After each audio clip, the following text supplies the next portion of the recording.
Alguém falou alguma coisa? Oi? Pode, senhor Gladys, está Agora escutando? tô. Agora tô. Robson, está escutando? Tô. Opa, obrigado. Paz do Senhor. A paz. Vocês me escutam bem? Dá um joinha aí. Sim, escuto bem. Então tá bom. Não vou ter que trocar de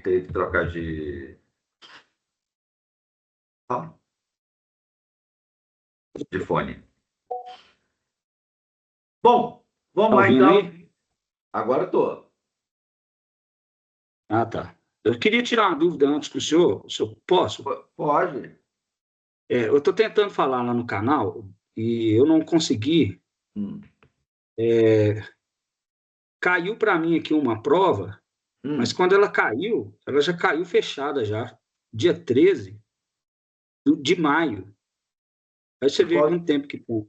de qual disciplina? De deixa eu sa- teologia, teologia do Novo Testamento. Ah, essa matéria que ele está fazendo então, é. Pode deixar. Amanhã, então, eu vou dar uma revisada de como é que tá as questões e qualquer coisa eu já abro essa disciplina, essa prova também para você, tá? Eu não fiz nenhuma delas, porque quando ela caiu, ela já caiu fechada para mim aqui. Tá. Nenhuma delas, o quê? Nenhuma das avaliações dessa disciplina. Não, não, a prova. A avaliação eu consegui, que tem um fora avaliativo aqui, eu já Uhum. consegui. É o Adriano que tá falando? É o Magno. Magno. Ué, onde é É. Padre Fialho, Magno? Pato Fialho é perto. Não, eu estou em Passa Bem agora. Ah, tá. O que tá aparecendo IPB Padre Fialho? Oi? Ah, tá.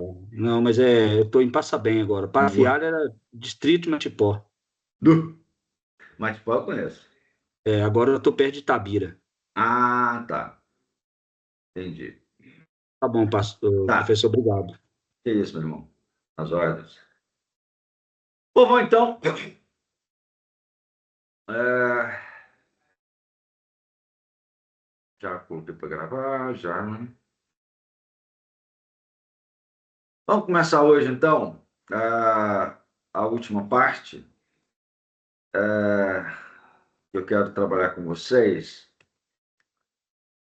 E assim, já antecipo uma fala que precisa ser bem pontuada aqui, que é a seguinte: ah, a gente está estudando a, a teologia bíblica do Novo Testamento a partir de uma perspectiva,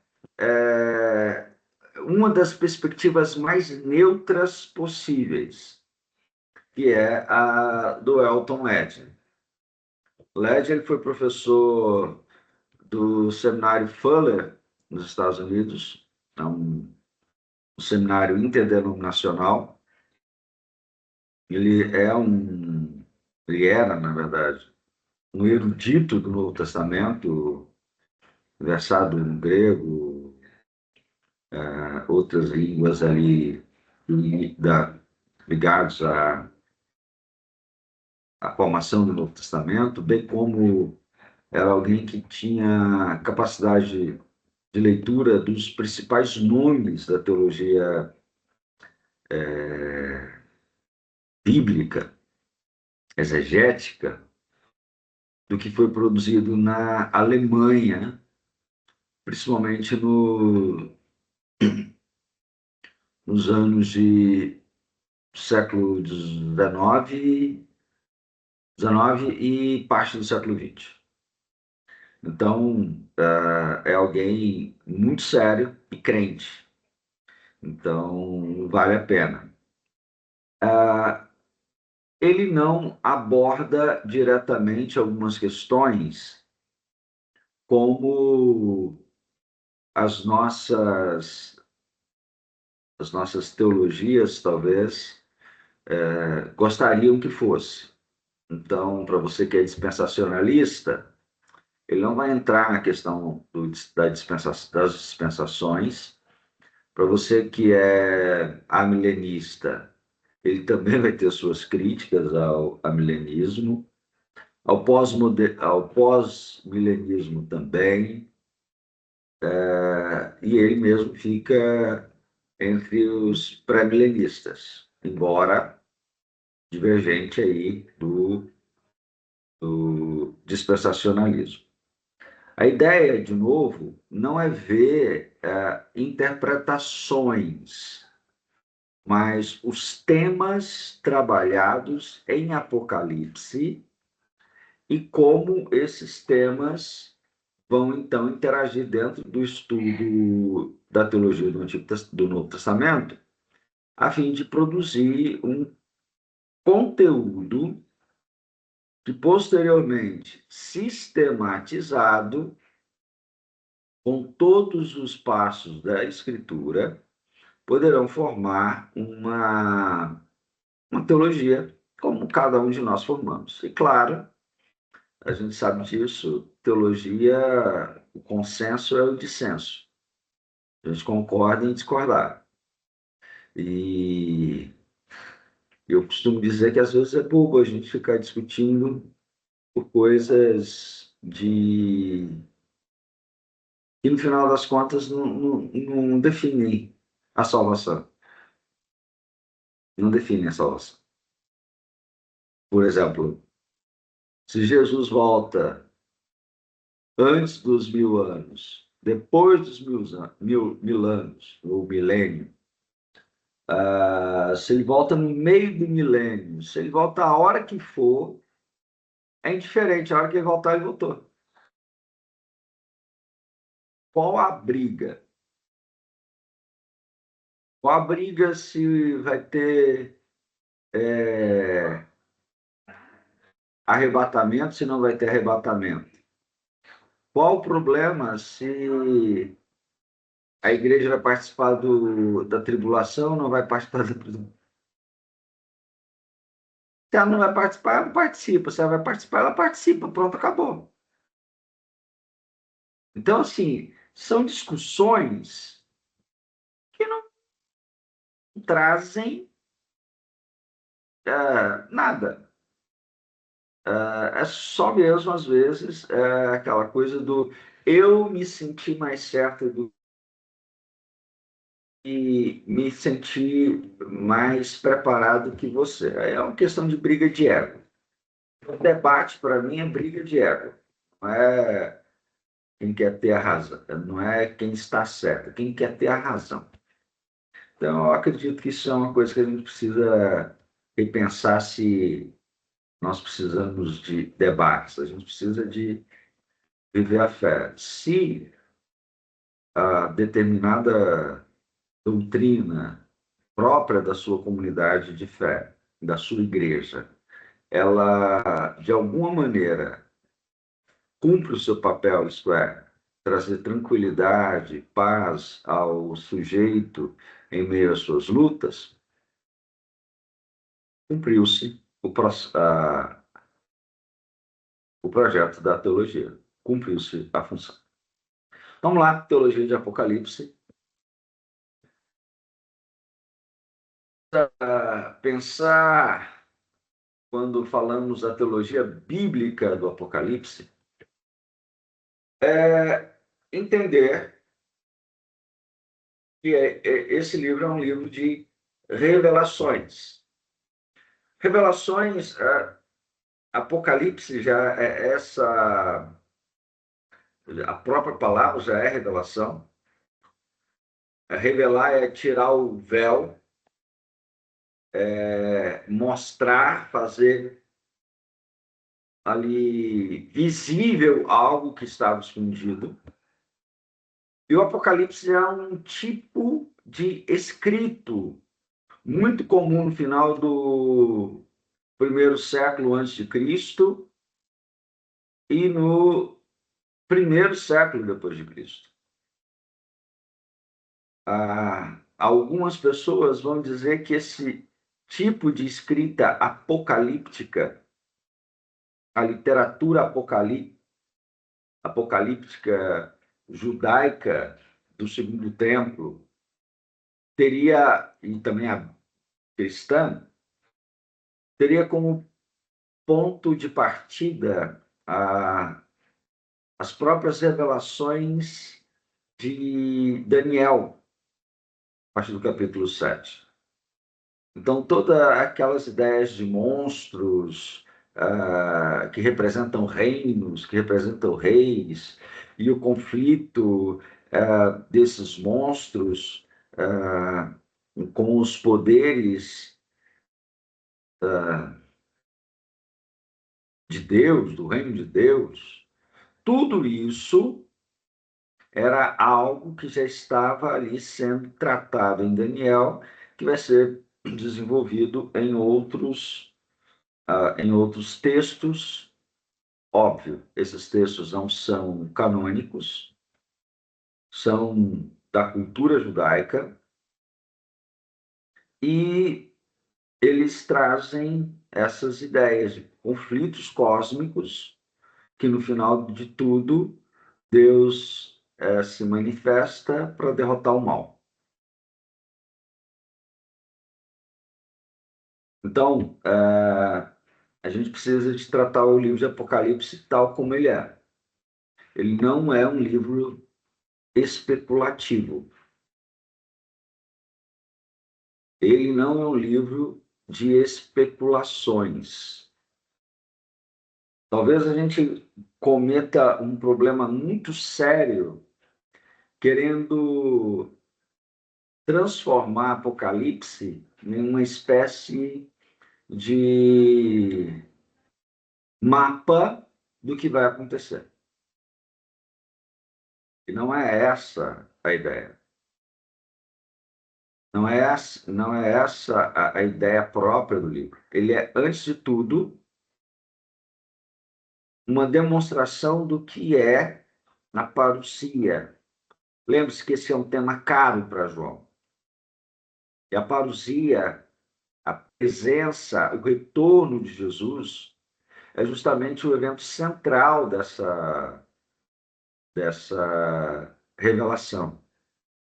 Uma revelação que acontece, que se processa, que se dá, mas a ideia central é a vinda de Cristo.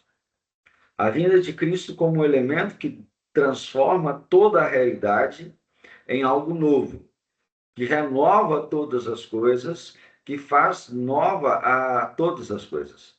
O foco, então, é essa irrupção final de Deus na história humana. É esse entrar de Deus na história e transformá-la. Como nós vimos, João entende que a partir da encarnação de Cristo, é como se o reino de Deus estivesse entrando no nosso mundo.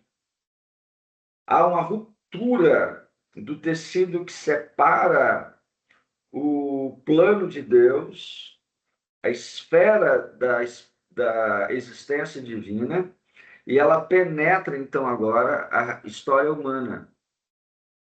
Há um encontro ali, e o processo do reino de Deus é transformar todo mundo.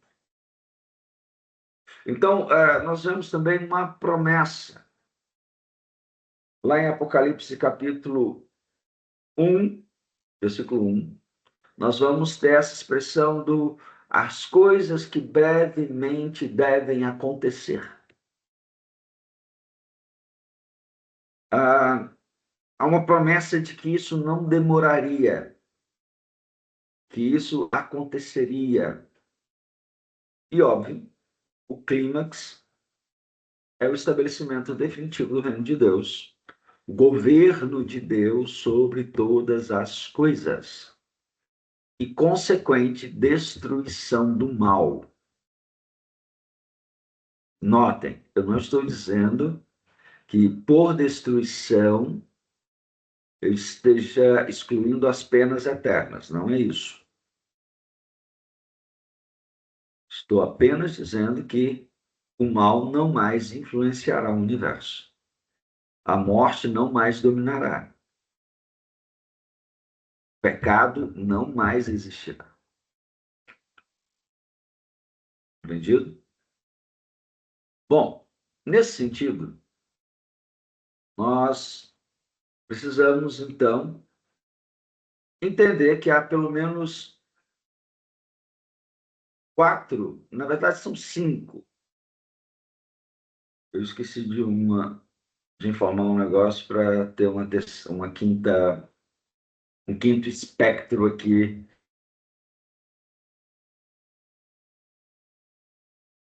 Nós temos pelo menos 5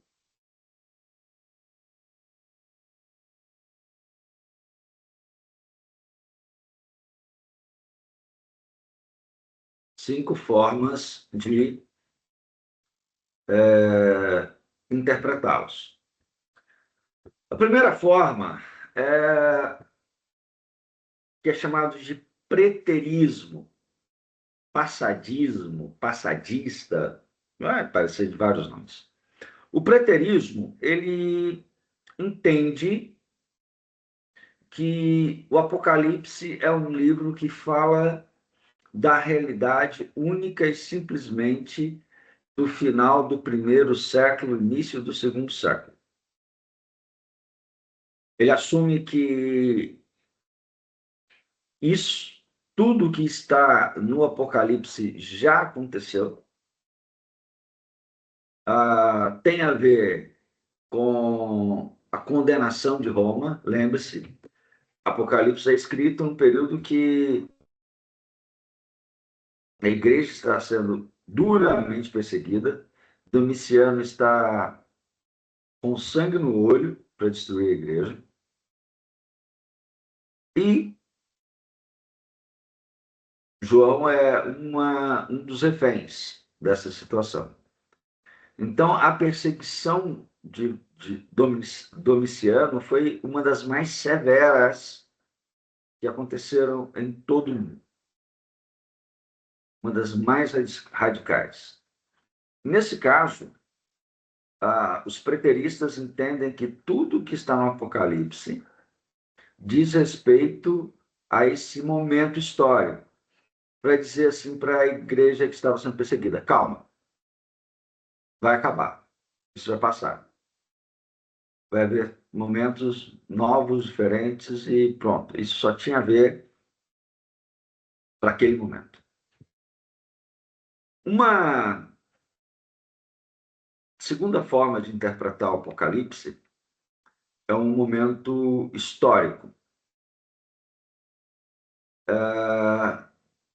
Essa interpretação histórica, ela tem algumas questões, ou seja, todo o Apocalipse diz respeito à história da igreja do começo ao fim.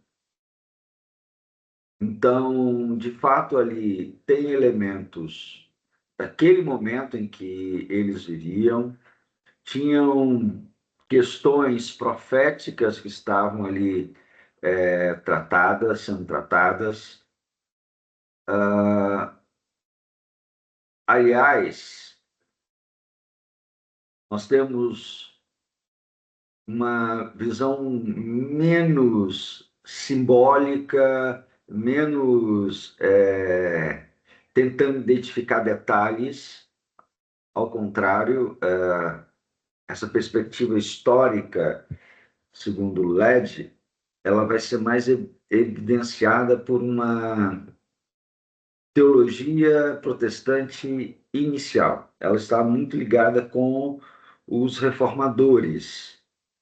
Então, Lutero, por exemplo, Calvino um pouco, mas Lutero mais, ele se posiciona em uma forma de interpretar o Apocalipse como uma leitura histórica da realidade da igreja, que caminharia como caminha até a consumação.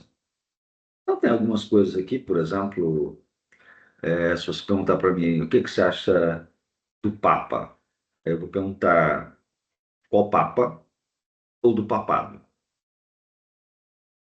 Se você me perguntar isso, eu vou ter que te responder como presbiteriano que eu sou. Então, como presbiteriano, o Papa, ou papado, melhor dizendo, é o anticristo.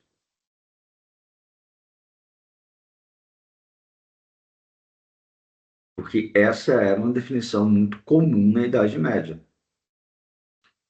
Ou, na Idade Média, não, no início da Reforma, nos primeiros séculos de Reforma também, né? Então, a Confissão de Westminster vai dizer isso, que o Papa é o anticristo de quem fala Tessalonicenses 2, o homem da iniquidade, e por aí vai. Essa é uma característica. E, aliás, essa é uma interpretação que vai lá do Papa Gregório o Grande, que dizia, o Gregório Magno, que dizia que qualquer um que tentasse ser bispo sobre toda a igreja do mundo, as igrejas do mundo, seria o anticristo. Então, é uma profecia, aspas, de um papa, de um bispo de Roma. O que que isso acontece? O que que isso quer dizer? O que que isso significa? Que é um modo de interpretar apenas a Bíblia dentro de contextos históricos. O problema é falta de consenso.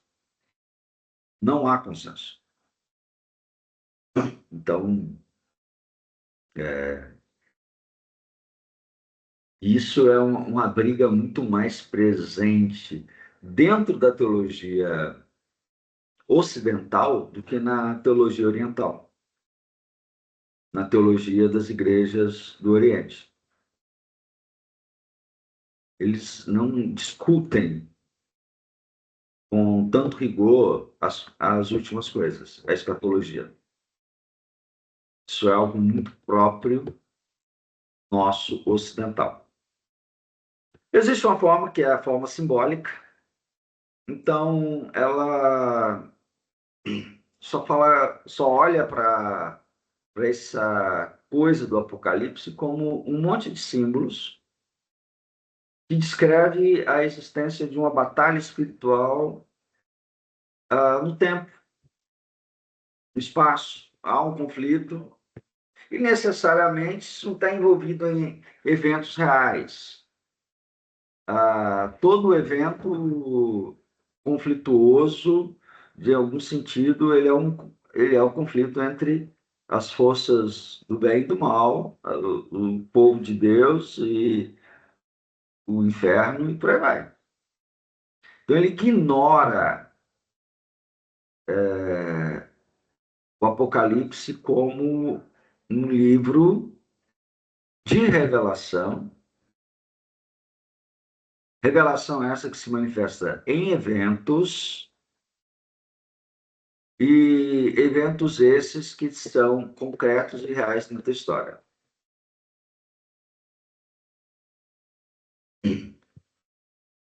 O quarto modelo é o futurista. E o futurista nós temos duas formas dela. O extremista e o moderado. O futurista extremista, em geral, ele está ligado ao movimento dispensacionalista e crê, entre outras coisas, a separação entre igreja e Israel. A igreja é um órgão, é uma sociedade, é um ajuntamento, é uma assembleia paralela a Israel. Então, a igreja faz parte de um processo de salvação de Israel. Ok?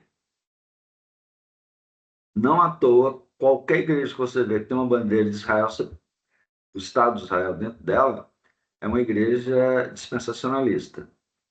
Ainda que ele não saiba disso. Porque ele pressupõe que Israel será salvo por obediência à lei.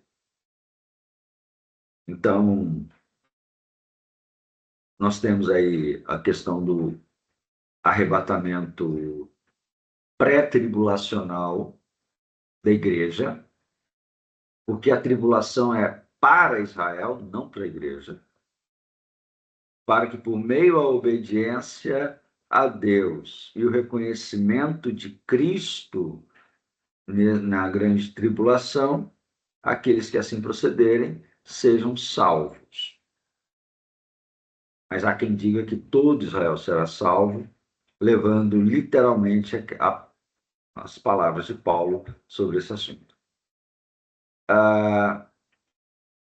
E para LED, essa separação radical entre Israel e igreja é um problema. Para ele, isso não é próprio das Escrituras. Isso não é possível retirar-se das Escrituras. E ele, então, vai assumir uma posição mais moderada. Então, ele é futurista, ou seja, ele acredita que o Apocalipse revela o futuro. Ele faz uma divisão mais ou menos seguinte: do capítulo 1 até o capítulo 6 é um contexto geral, ali, das 7 igrejas, alguma coisa daquela visão gloriosa de Deus, mas quando começa os selos serem abertos, já é algo futuro, ou seja, não é para agora, é para o tempo do fim. É para o tempo do fim. Bom, nós temos aqui, é aquilo que eu falei, consenso é dissenso. Então, você vai ter muita gente que é preterista e pós-milenista, que acredita que tem gente que chega até a falar que Jesus já voltou, para vocês terem uma ideia. Mas, deixa eu falar. Perguntas, comentários?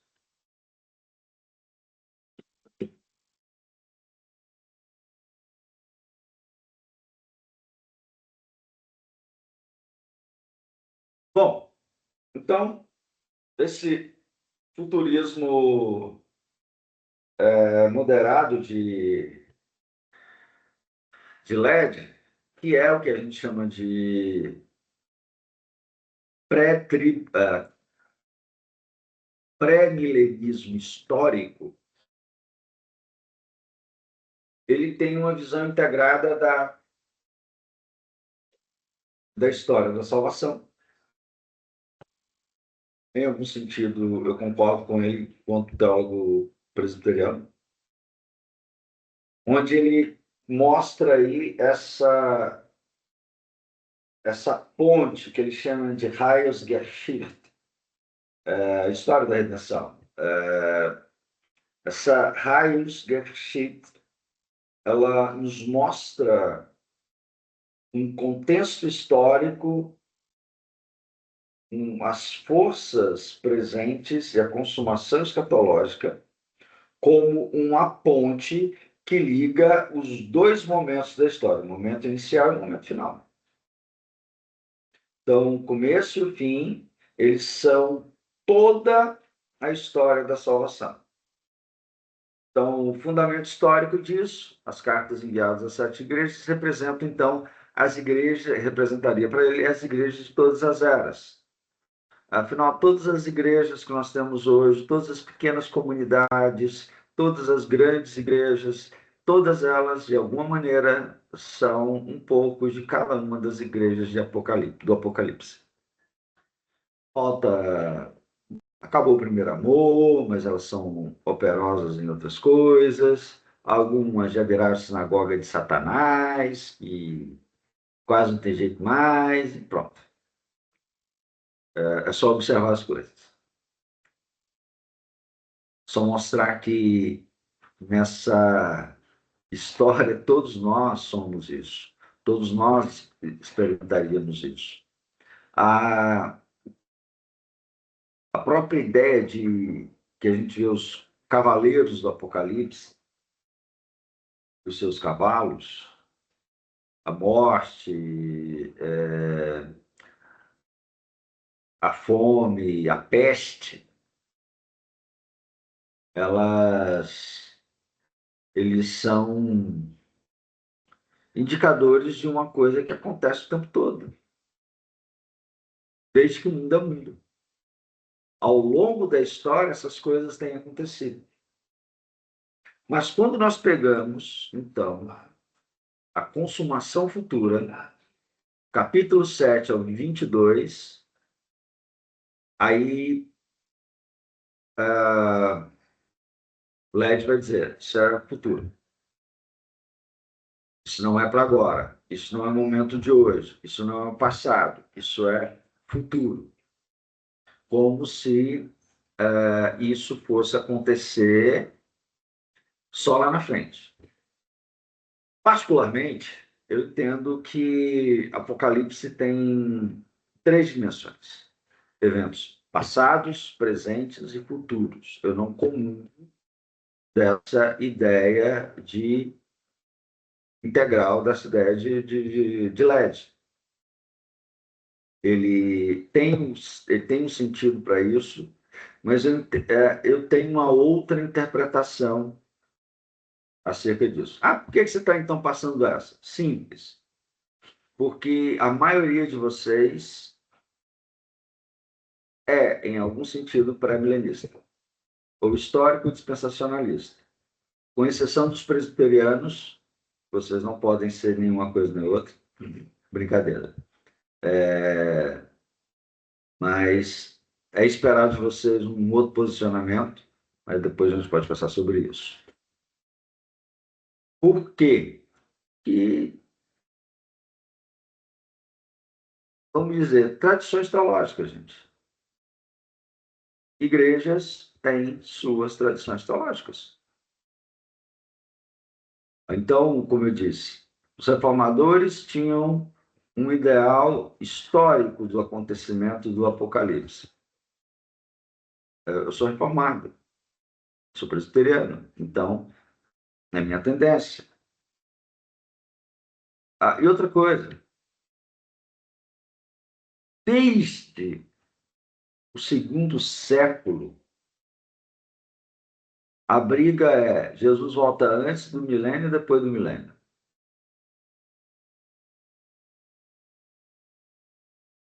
Essa é a briga de 19 séculos, de 20 séculos. Não é você e eu que vamos resolver, tá? Bom, perguntas? Não?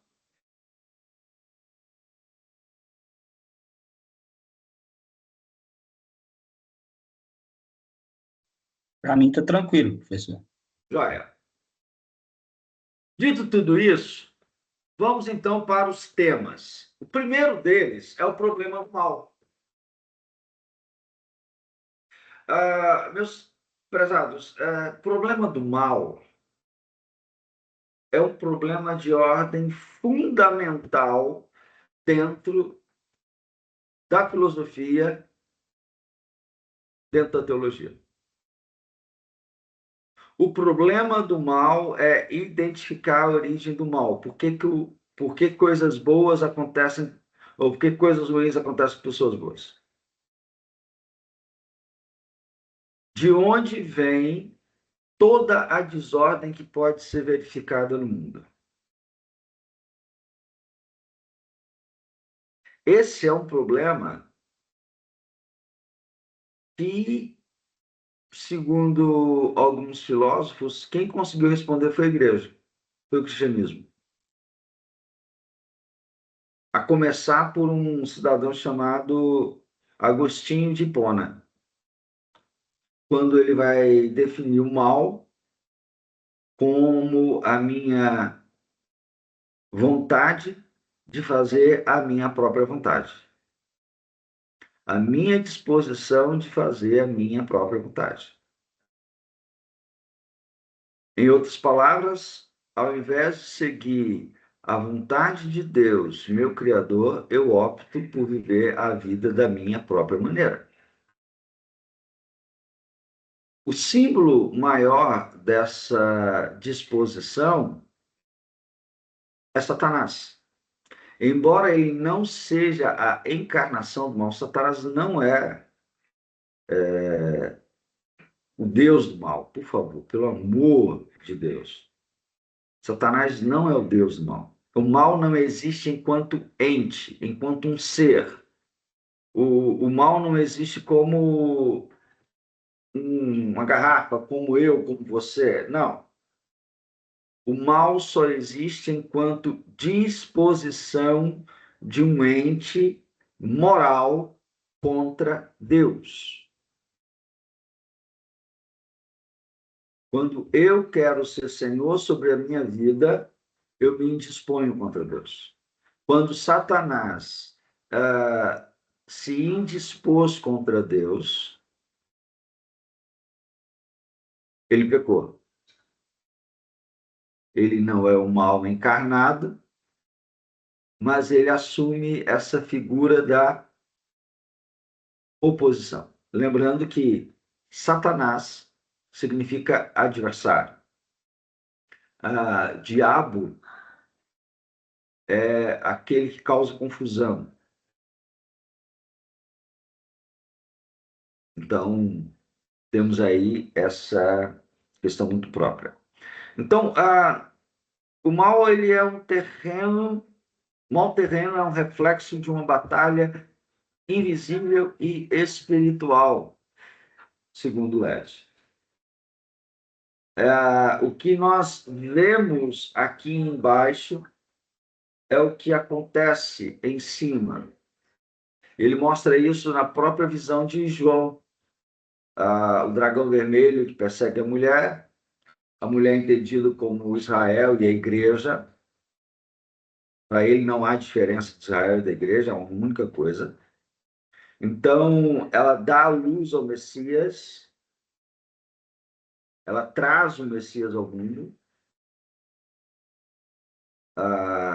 e aí o dragão não consegue destruir o Messias, ele se volta então contra a igreja. Ele se volta então contra a mulher. Então, o que para Led João está dizendo? João está dizendo o seguinte: olha, meus irmãos estão sendo perseguidos por Domiciano. O problema não é Domiciano. O problema não são os outros imperadores, os governadores, os pretores, quem vai matar vocês.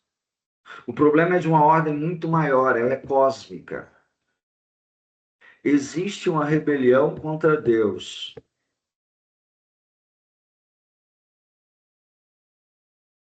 Existe um príncipe potestade, dominadores deste mundo tenebroso, contra os quais nós devemos lutar. Nossa luta não é contra carne e sangue, já dizia o apóstolo Paulo. E essa é a mesma ideia que aparece aqui. De demonstrar que esse mal que há no mundo, ele é fruto justamente dessa indisposição contra Deus e contra tudo aquilo que é divino, contra tudo aquilo que é santo, é justo, é bondoso. Basta você ver todas as questões identitárias que nós temos hoje sendo propostas, e ela tem uma característica de descaracterizar aquilo que é por Deus criado.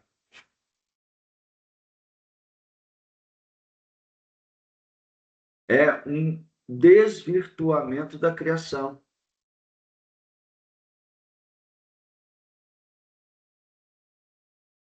Então, da genialidade, aborto, eutanásia, e todos esses processos, eles de alguma maneira, e são as causas pelas quais nós somos perseguidos,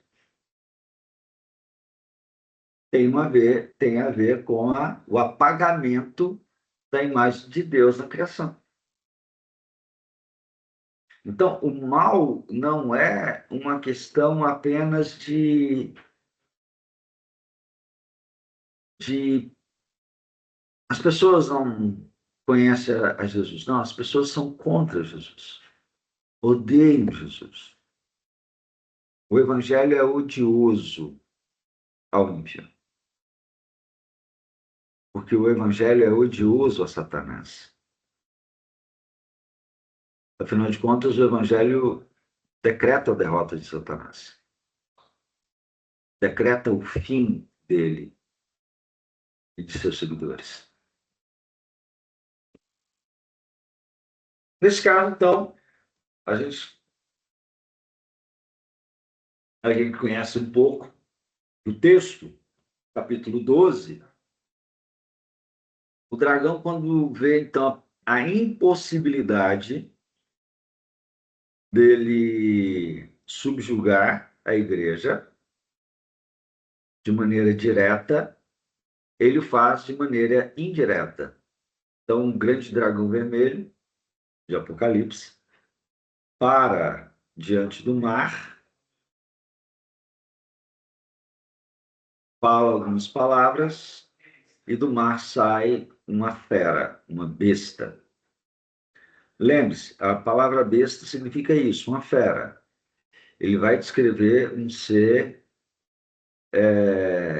um animal terrível, estranho, agressivo, feroz, para dizer de um poder que se levanta de maneira política, para poder se indispor contra os cristãos. Então, nós temos um poder político, um Estado totalitário, um Estado demoníaco. Então, as suas leis são demoníacas, os seus propósitos são demoníacos, eles são anti-Deus. Ah, Gladson, mas isso vai acontecer para LED? Vai acontecer. No entanto, eu diria, já acontece. Mas vai acontecer de uma forma radical. Tá? Por exemplo, hoje você pode ser preso na Inglaterra porque você ora, se você estiver orando Jesus Cristo no meio da rua. Se alguém incomodar com isso, você é preso.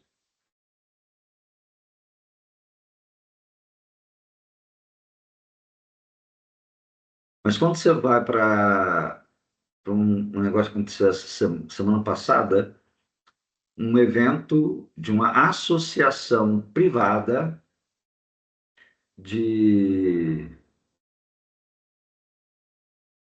conselheiros tutelares, uma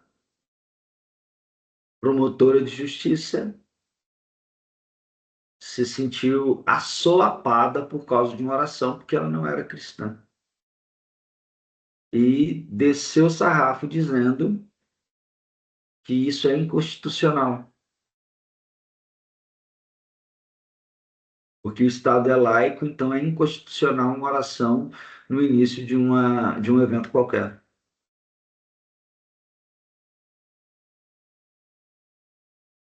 Ou seja, essa mulher quis cercear o direito da experiência da fé em público. Segundo ela, a fé religiosa deve ser vivida no privado da vida, não na publicidade da vida.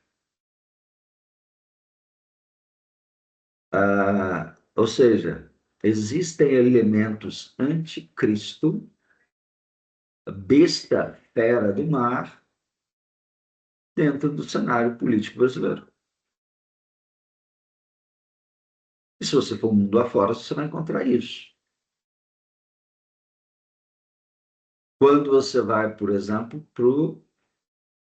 Não, deixa eu falar isso para depois. Então, a besta que sai do mar, poder político. Não apenas um poder político, mas temos um poder religioso. E a besta, então, se volta para a terra e da terra sai um animal bonito até. com cara de cordeiro, jeito de cordeiro e voz de dragão. Ou seja, ele tem a aparência de bondade, mas ele é perverso. Ele é mau, ele é destrutivo. Esse é um poder religioso, também econômico. É a tentativa de tornar a religião cristã esquecível, apagável. É uma religião que substitui o cristianismo com aparência de bondade, com aparência de seriedade, mas perversamente.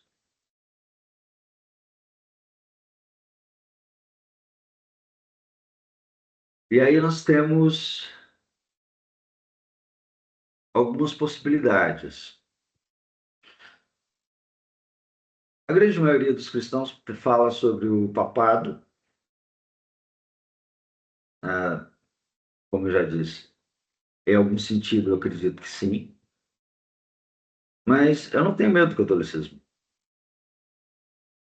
Embora ele dê muitos sinais de corrupção. Tá? Eu posso dizer para vocês que existem catolicismos. Não é só um. Existe muita coisa boa que é produzida? Sim. Por teólogos católicos, algo muito interessante, algo que vale a pena ser lido. Mas existe também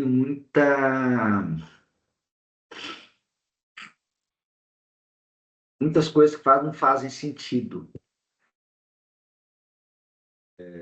Por exemplo, existem grupos católicos que são abertamente a favor do aborto, a favor da eutanásia, mas também protestantes, tá?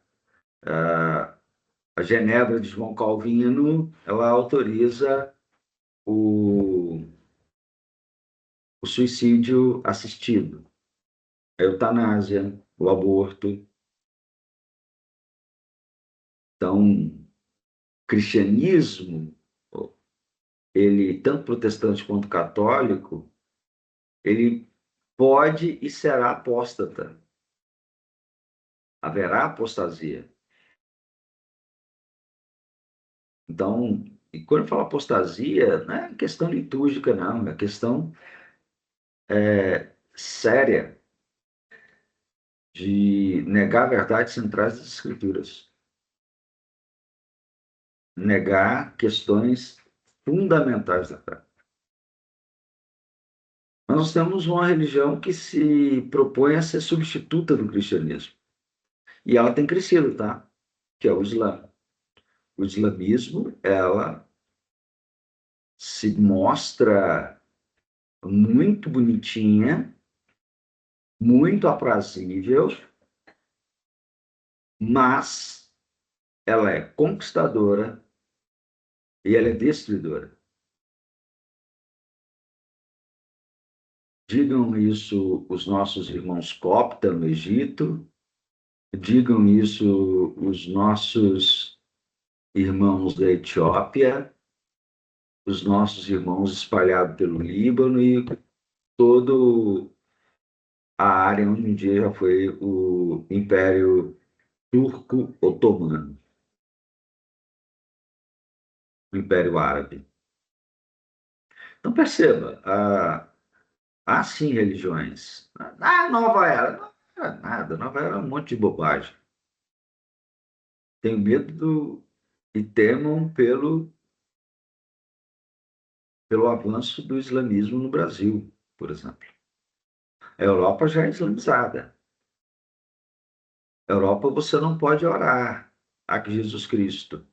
Mas se você for um muçulmano e der a hora da sua oração, você ajoelhar no meio da rua, um tapetinho, ninguém vai te parar. Ninguém vai te falar nada. Ah, Babilônia, então, é um símbolo dessa nova sociedade, dessa nova civilização apóstata que se apresenta como uma alternativa à sociedade cristã. É uma contraproposta ao reino de Deus. E aí a gente tem essas grandes dificuldades. Comentários? Dúvidas? Algo que não ficou claro? Professor, quando o senhor falou aí sobre a, a- sobre Calvino, o senhor falou sobre. O senhor estava falando sobre a cidade de Calvino, né? Sim, sim. Tá. É só porque na hora aqui deu uma falhazinha aqui.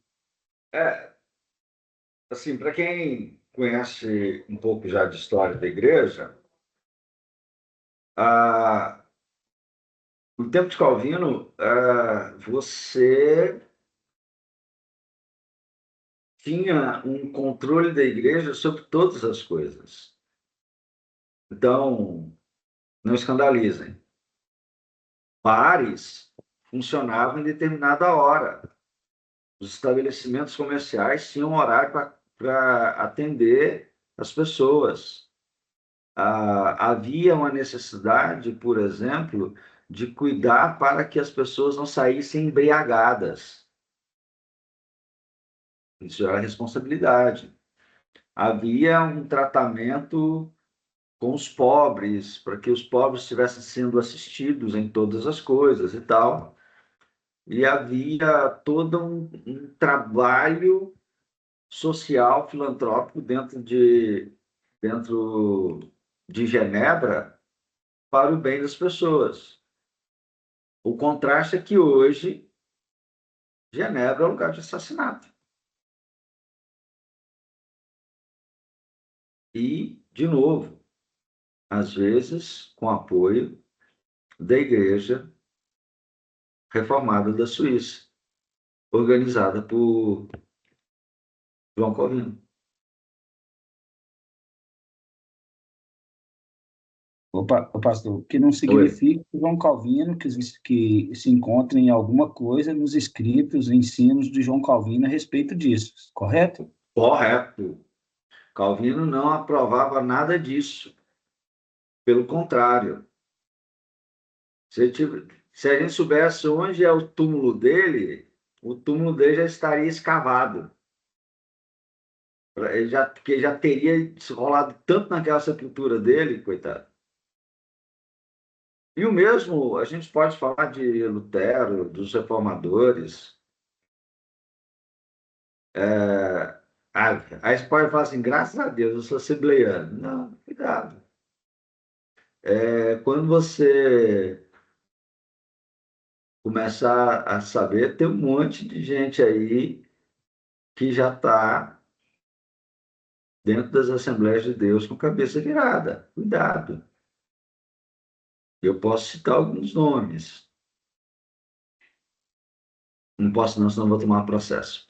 Mas é gente que está tentando, dentro da Assembleia de Deus, tirar o lugar do Espírito Santo como agente da revelação. É, É, existe. Ah, essa questão aí segue aquela mesma linha de entendimento hum. da história de Jacob, né? Armínio, aonde o que ele escreveu em relação ao que foi seguido depois é uma divergência muito grande, Sim, né? sim. Entre o que ele disse e o que a maioria fala do arminianismo hoje, demonstra que não se leu Armínio. Armínio é mal interpretado, é mal lido, tanto por presbiterianos quanto como calvinistas que são, como ele é mal lido por arminianos. Então, e aí eu falo para quem é arminiano, não precisa virar calvinista. Bem que eu gostaria, mas você não precisa. Mas leia Armínio. Não leia quem falou de Armínio. Vai ler Armínio para você ver o que o cara escreveu, pensou e considerou. Você que é presbiteriano, que é calvinista, mesmo não sendo presbiteriano, leia Armínio para entender o que é que ele falou. Como teólogo, você precisa conhecer até quem você não gosta. E o mesmo vale. Você que é arminiano, leia Calvino. Vai ver o que ele escreveu de verdade. Leia atentamente o que ele leu, o que ele escreveu. Então, assim, é coisas que a gente não perde em estudar. A gente só perde se a gente deixa de estudar. Principalmente para não falar bobagem. Eu me lembro que... Não acontece não, porque denegre o outro. Bom, então, nesse sentido,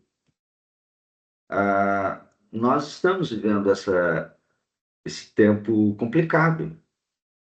Poderes religiosos, políticos, econômicos, uma sociedade que ela é anti-Deus, ela é contrária a Deus e ela é, querendo ou não, você, uma manifestação satânica nesse mundo. Bom, continuando. O mal está posto. O mal está aí. A questão agora é como lidar com o mal. Como lidar com o mal. E a grande ideia é a manifestação da ira de Deus. Então, nós temos as trombetas e as taças, não como evento aleatórios, mas elas são as visitações do julgamento de Deus derramado diante da manifestação do mal no mundo.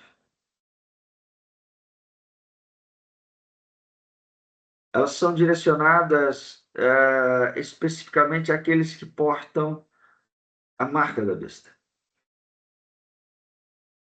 O juízo de Deus, a ira de Deus não alcança os seus.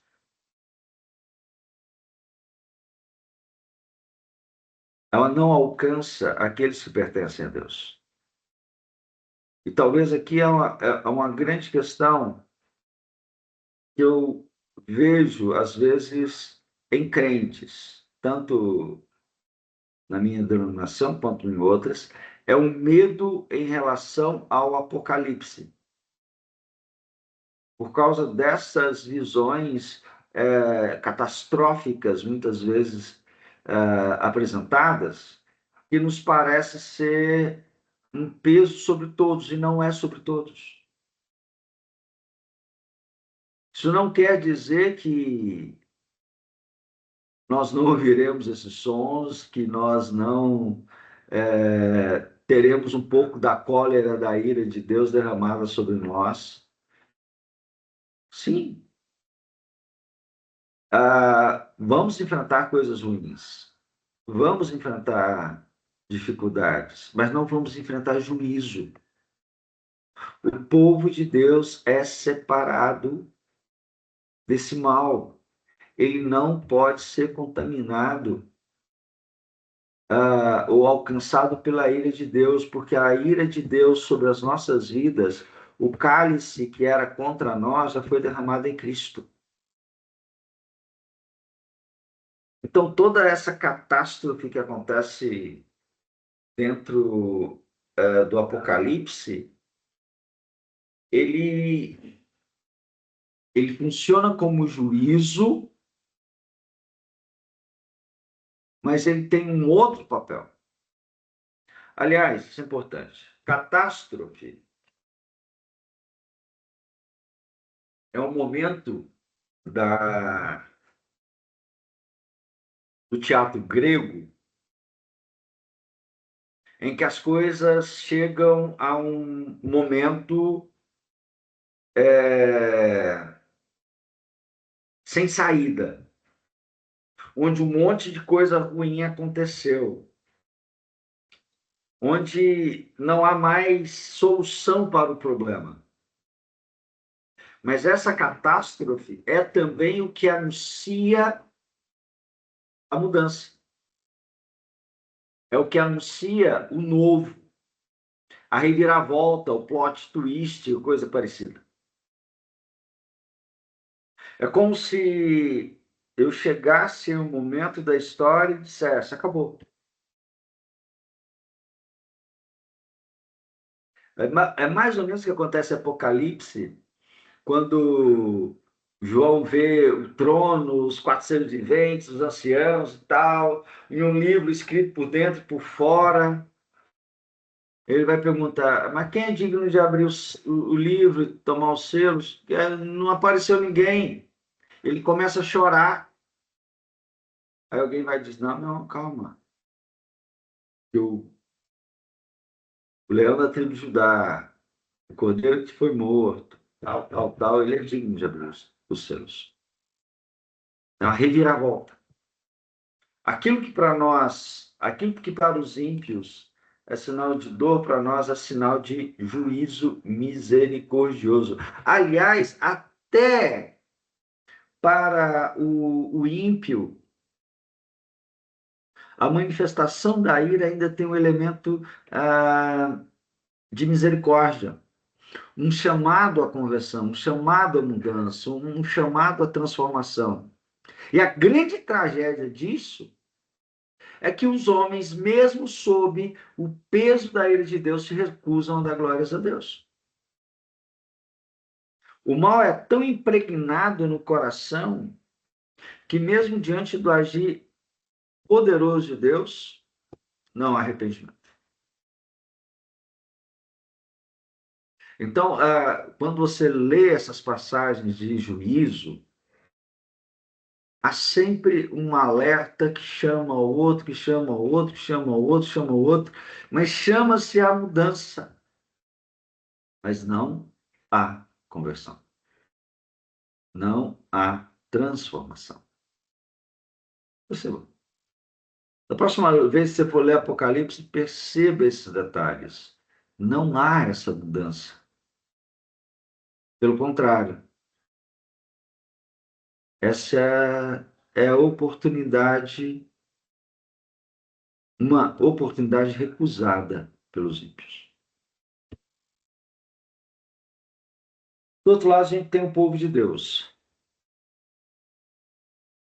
E aqui é coisa que quem gosta muito é testemunho de Jeová.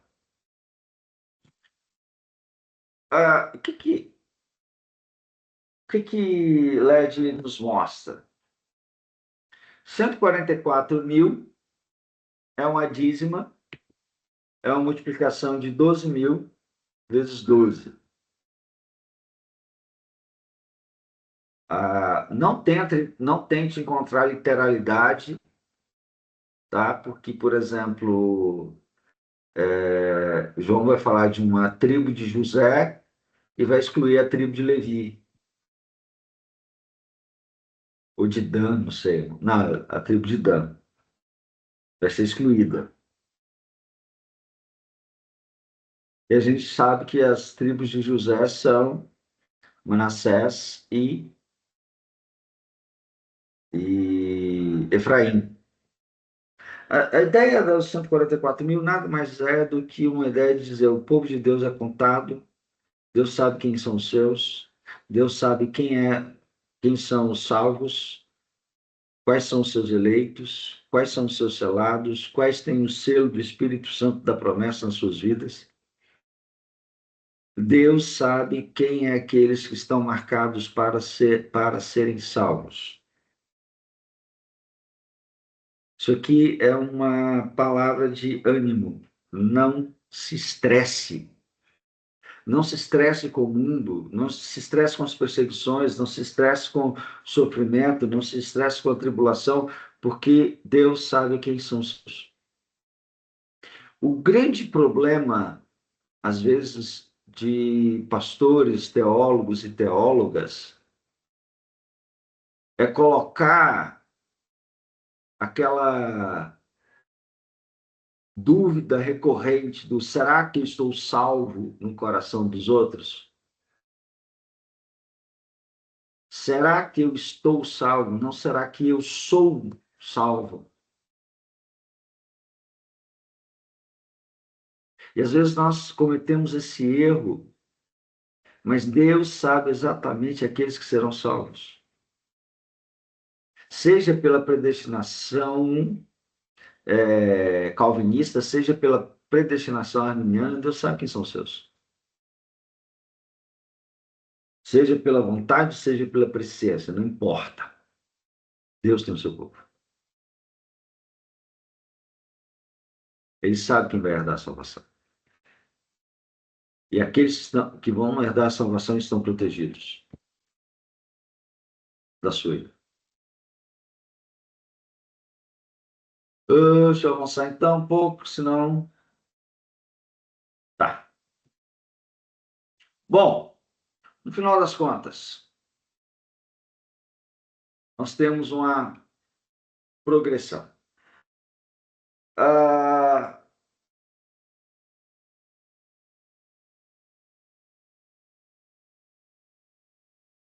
A era presente, o milênio, novos céus e nova terra. Então, essa é a lógica que o LED coloca. Estamos vivendo em um momento presente. É o tempo que a gente está vivendo. Até a volta de Jesus. Até a volta de Jesus. Então, a volta de Jesus é marcada pela sua vinda e um reino manifesto, que é o reino milenar.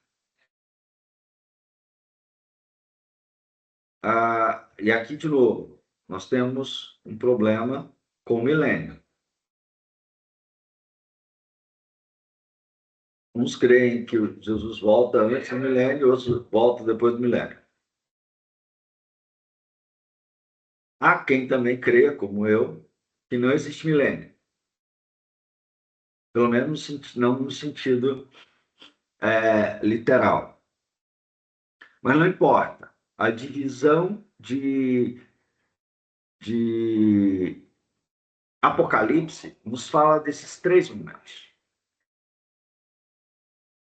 Onde Cristo reinará sobre o mundo, onde ele estará com os seus, onde Satanás estará preso, até que haja a consumação. Onde haja novos céus e nova terra. Satanás lançado no lago de fogo e Cristo entrega o reino ao seu Deus e Pai.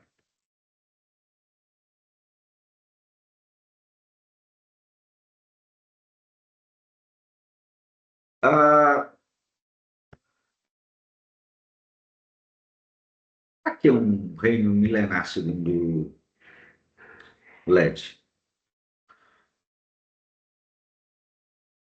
Mesmo após 1000 anos de paz, justiça e governo visível de Cristo, sem nenhuma tentação de Satanás, quando o dragão é solto, quando Satanás é solto, o coração humano não regenerado ainda se rebela.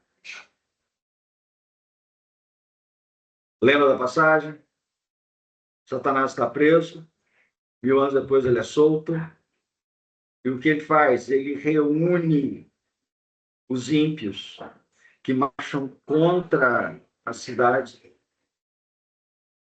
dos santos, então é derramado sobre eles fogo que os consome. O milênio prova que a rebelião humana é inexcusável. Ela exige a perfeita justiça de Deus. E aí a gente tem o juízo final, ou como alguns gostam muito, o juízo do grande trono branco, o momento em que tudo é colocado em perspectiva e na perspectiva correta, julgados e condenados, julgados e inocentados. Ai de quem não tiver o nome escrito no livro da vida. Consumação final. Esse aqui é um ponto que dá pano para manga. O fim da Bíblia é a reversão completa do Gênesis. A antiga era de pecado, maldade, morte e separação é completamente incinerada. A noiva, a Nova Jerusalém, desce do céu. A história da redenção atinge o seu objetivo final. Uma sociedade redimida habitando em uma criação purificada. Como assim, Gladys? Para LED, e aí eu concordo com ele em gênero, número e grau, nós não vamos morar em um céu, em um mundo etéreo, em uma cidade elevada, em uma outra dimensão, em um outro lugar do espaço. A própria Bíblia usa essa expressão, novos céus e nova terra, de uma maneira muito concreta. Novo aqui não é o novo 0 km, é o novo renovado. As estruturas antigas são modificadas, mas continua sendo o mesmo mundo. Continua sendo o mesmo céu, o mesmo sol. Assim como as águas do dilúvio cumpriram o juízo de Deus, mas uma nova terra emergiu do dilúvio, uma nova terra emergirá daquilo que Pedro chama de entesourado para o fogo. Um dia eu e você vamos caminhar por essa terra sem nos preocupar com sermos assaltados. As nossas irmãs vão poder andar tranquilas, sem medo de serem estupradas, violentadas. Nós não teremos medo mais um dos outros, nem os animais terão medo de nós.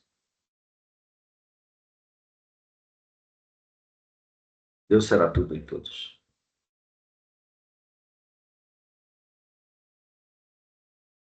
Viveremos uma nova disposição. Ontem mesmo estava pensando sobre isso.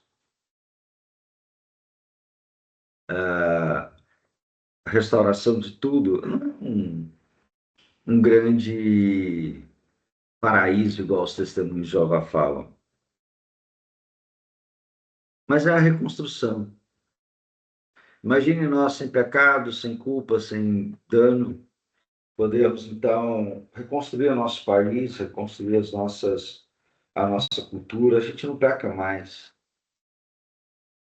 Reformar as nossas casas, transformarmos a nossa sociedade, conseguirmos o melhor ou a melhor versão de nós.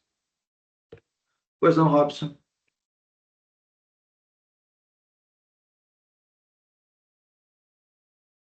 Pode falar? Não, levantei a mão sem querer aqui. Ah, tá. Deu um pane aqui no meu computador aqui. Espera aí um pouquinho, estou mexendo aqui. Não, tranquilo. É isso. E lembrando, seremos eternos, não morreremos mais, não ficaremos mais doentes, não teremos mais rinites, sinusites, bursites, câncer, nada mais. Um reino perfeito, de paz perfeita, com gente perfeita, Cristo entre nós, e Deus sobre nós, e o Espírito Santo permeando os nossos corações e nos unindo uns aos outros e todos a Deus. Ô, Gladys, já que eu levantei a mão, posso fazer uma pergunta? Pode. No caso, então, como vai ser a Nova Jerusalém? No caso, seria como Adão e Eva estavam no Éden antigamente, então. Tecnicamente, sim. É a melhor imagem. Aquela paz que eles tinham antes do pecado. Sim, Que Adão estava lá, trabalhando, cuidando da esposa, cuidando dos animais, tudo. Uma sim, vida cotidiana normal. Só que sim. sem pecado, né? Só que sem pecado. Basicamente vai ser isso, então. Basicamente é isso. E, no caso lá, Deus vinha falar com Adão toda a tarde, né? Que a Bíblia fala, né? Aham. No caso, nós vamos estar debaixo da destra totalmente, né? Que fala que a gente vai estar sob a luz. Sim. E detalhe que você não pode esquecer: Jesus continuará sendo verdadeiro homem e verdadeiro Deus. Deus caminhará entre nós na pessoa de Jesus Cristo. Glória a Deus. Já pensou? Você está bem lá, acordando, sei lá, você vai acordar, a gente vai dormir. Vamos dizer que a gente dorme. Você acorda, um bom dia, aí ouve. Aí você vai ver quem está na porta. É Jesus. Ah, Jesus. Como está lá em Apocalipse, e eu vir e se bater na porta, abre a porta, eu entrarei, e É, Jesus ué. já vai estar com a Aí gente. você fala: Ô Jesus, passa para dentro, tomar um café. Obrigado, Gladys. Nada. É, são as coisas que a gente precisa pensar. Como eu quero esse dia? Esse dia que tudo vai fazer sentido. Uma bênção suprema. Veremos o rosto do Senhor. E aqui algumas questões. O prêmio final do Apocalipse não são as ruas de ouro, ou a ausência da dor, mas a restauração inquebrável com o Criador, perdida no Éden. O tabernáculo de Deus, a tenda de Deus, está com os homens. É isso aqui.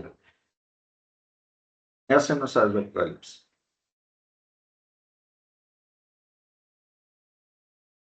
Comentários, perguntas, dúvidas?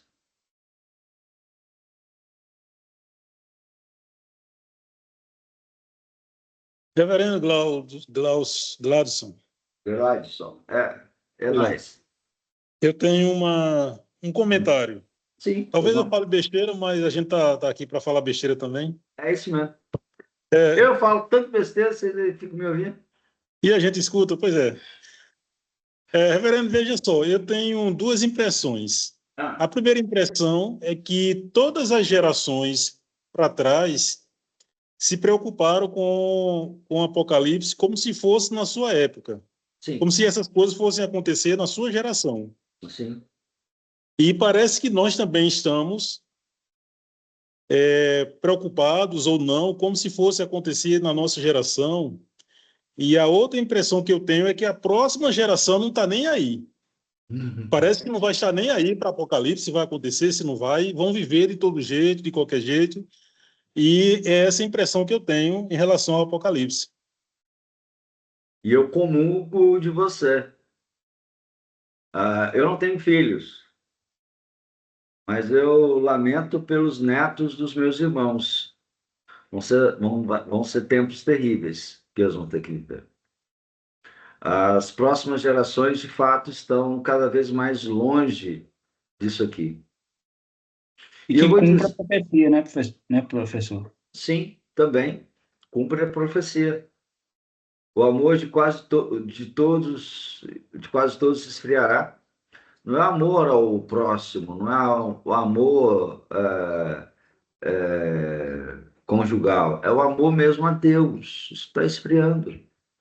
O mundo está esquecendo, a igreja está esquecendo de Deus. A, a iniquidade está aumentando e o distanciamento de Deus está acontecendo. Então, sim, cumpre-se a profecia.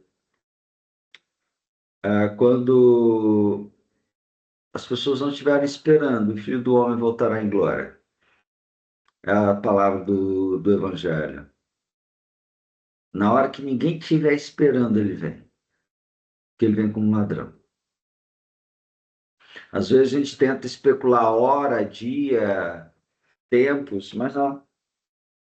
É impossível isso. A gente não sabe a hora. Então, nesse sentido, Carlos, é bom a gente pegar o Apocalipse e pensar que ele vai acontecer no nosso tempo. Porque é o certo a se fazer. Mas, por outro lado, temam pelos seus netos, temam pelos seus filhos. E peça a Deus que isso aconteça no nosso tempo.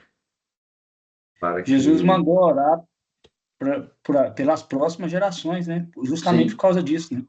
sim, sim, é lícito que nós oremos, porque se as próximas gerações se desinteressarem disso aqui, como é que será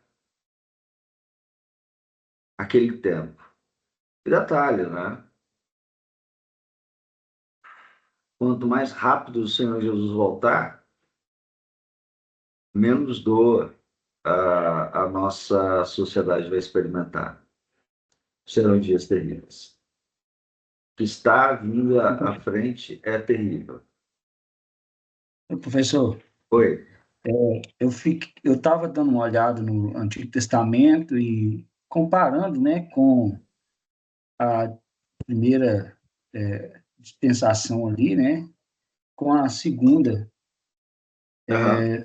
Claro que entendo que a igreja é uma só, mas comparando a ação ali da igreja do Antigo Testamento em relação à oposição do mundo e como que os pais eles agiram, e eles agiram fazendo o barulho que fosse preciso para defender seus filhos, para defender a nação, para Uhum. defender a fé, enquanto hoje, né, o que nós vemos é um calar muito grande, né? As pessoas estão Sim, tentando, os cristãos verdadeiros estão sendo muito Nutella, o grito do mundo está abafando a voz de Deus, sim, né, nos nossos corações, e isso é que tem levado, né, à apostasia, sim. levado ao esfriamento do amor. Fala-se de um amor, né, que nós antigamente cantávamos, né, um amor que só conhecia em canções, e agora nós só estamos vivendo o amor que só conhecíamos em canções, né? Aham. E hoje eu acho que nem as canções falam mais do amor de Deus. São outros sentimentos. Eu acho que a gente está. É nesse ponto que eu fico pensando, a gente está em algum tempo bem mais próximo do fim. Espero em Deus que isso se manifeste. Ah, claro, você quer morrer? Não, não quero morrer. Eu quero novo céu para todo mundo. Para aqueles que vão herdar a salvação, só isso. E afinal de contas, a gente já sabe, né, que será bem melhor. Professor, um Oi. outro comentário aí é que o irmão falou aí que aquelas pessoas elas pensavam no Apocalipse na época delas. Aham. Paulo vai escrever sobre isso, Pedro também, e realmente cada época, cada geração tem que pensar mesmo no Apocalipse Sim. como se Jesus voltasse naquela época. Isso não é um erro, né? Não, Pelo contrário, é um vigiar e orar constante. Eu acho isso justamente. aí muito relevante, isso aí também. Justamente. Pensar o Apocalipse no nosso tempo é a vigilância na volta de Cristo, na sua manifestação. Gente, já deu 21 horas, a questão toda é que estou na faculdade e aqui tem hora de fechar. Então, nós vamos encerrar por hoje. Lembrando que na próxima quinta-feira nós teremos a nossa segunda aula de História da Igreja. Amanhã eu vou postar essa disciplina e a primeira aula de História da Igreja no YouTube. Naquele meu canal lá, onde eu coloco tudo. Então, se eu não conseguir colocar no Aba, já está no YouTube. É só procurar lá aquele canal meu, entrar e assistir o vídeo, tá bom? Diga, Cremilza. Pastor, quinta-feira eu tentei entrar pelo link que o senhor colocou lá e não entrei. O senhor deu aula? Tem. Para Pois um aluno é. só. Eu também Mas eu não entrei consegui não, professor. Oi? Eu entrei naquele. Eu tentei entrar pelo aquele link, fiquei uns 15 minutos tentando e não Pois foi é, nada. e é o mesmo link que vocês usaram hoje. Pois O é. o que aconteceu foi que em alguns estados estava tendo problema no Meet, tá? Eu Algumas também tentei regiões. entrar, porque hora e não consegui. Eu também tentei, não consegui. Eu tenho um E, detalhe para falar sobre uma outra coisa antes de eu terminar, professor. Muito importante. Sabe aquele link de postar a atividade que o senhor pediu, o resumo? Não está funcionando, não. Todo lugar que clica lá vai para o material de estudo. Não consegue. Você clica lá em postar e aí abre o material de estudo em PDF. Você clica em qualquer outro lugar dentro da página, só vai para o material de estudo. tá. Tá bom? Eu vou tentar mexer com isso amanhã, então. Adriano. Foi a mesma questão da Cremilza. Eu tentei entrar na quinta-feira e não consegui entrar. Não. Só quem conseguiu foi um aluno lá do Rio de Janeiro. Tá? Então, provavelmente deve ter sido alguma questão de internet internet não, de sistema que eu lamento não sei informar, mas amanhã a aula já estará para vocês, para vocês darem uma olhada, poder assistir, para já entrar na próxima aula, tá bom? Meus irmãos, obrigado por hoje. Ok. Deus abençoe vocês. Grande abraço. Boa noite a todos, Pai do Senhor, fique com Deus.